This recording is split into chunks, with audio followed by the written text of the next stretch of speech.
اعلیٰ حضرت نے فرمایا تھا کہ نور کی سرکار سے پایا دوشالہ نور کا ہو مبارک تم کو ذو نورین جوڑا نور کا۔ یہ بالکل بہت لطیف اشارہ آپ نے کیا ہے کہ حضور کو نور نہ ماننے والے بھی حضرت عثمان غنی کو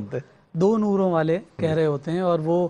اس بات پر اتفاق ہے علماء کا کہ یہ ذو نورین کا جو لقب ہے وہ حضور نبی رحمت صلی اللہ علیہ وآلہ وسلم کی دو شہزادیوں کا آپ کے عقد میں آنے کے سبب سے ہے۔ اچھا، پھر ساتھ یہ ذو نورین کا جو لقب ہے یہ تو آپ اس لقب سے ملقب ہوئے ہی، لیکن یہ بھی جان لینا چاہیے کہ جناب آدم علیہ السلام سے لے کر آقائے کائنات صلی اللہ علیہ وسلم تک جتنے انبیاء اور رسول آئے، ان میں تمام انبیاء کے جتنے بھی صحابہ ہوں یا کوئی اور، یوں سمجھیے کہ حضرت انسان کی جملہ جنس میں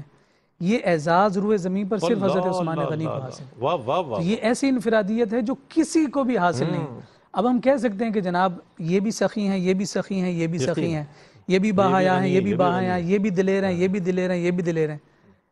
یہ دو شہزادیوں والے نہیں ہیں، صرف اور صرف عثمان غنی رضی اللہ عنہ۔ تو یہ جو اعزاز اور یہ شرف ہے یہ صرف اور صرف حضرت عثمان غنی رضی اللہ تعالی عنہ کو حاصل ہے۔ اور اس کے حوالے سے اگر دلائل کی ہم بات کرتے ہیں تو بہت سارے بزرگوں نے، علماء نے اس کو لکھا ہے۔ امام بہقی نے اپنے سنن میں سے ذکر کیا ہے، امام ابو نعیم نے حضرت حسن مجتبی رضی اللہ تعالیٰ عنہ سے اس کے بارے میں روایت کیا ہے۔ ابن عساکر نے اسے حضرت علی المرتضیٰ رضی اللہ تعالیٰ عنہ سے ایک سوال کی صورت میں دریافت کیا کہ ایک شخص نے آ کر آپ سے سوال کیا تھا کہ عثمان کو ذو النورین کیوں کہا جاتا ہے، تو حضرت علی المرتضیٰ نے جواب میں یہی ارشاد فرمایا تھا کیونکہ ان کے عقد میں حضور کی دو شہزادیاں تھیں، اس لیے انہیں ذو النورین کہا جاتا ہے۔ ایک اور جانب بھی اشارہ کیا گیا ہے، سیرت نگاروں نے ایک اور جانب بھی اشارہ کیا ہے کہ ذو النورین اس سبب سے تو کہا بھی ہی جاتا ہے، لیکن ایک اور اعزاز کے سبب سے بھی ہے، اگرچہ اس پر اتفاق نہیں ہے لیکن کتابوں میں ضرور ملتا ہے، اور اسے حضرت سہل بن سعد نے روایت کیا ہے۔ وہ کہتے ہیں کہ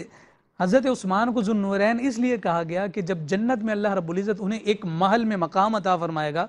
تو پھر اس ایک محل سے اس سے بھی بڑھ کر دوسرے محل میں آپ کو منتقل کیا جائے، کیونکہ پہلا محل بھی نور تھا،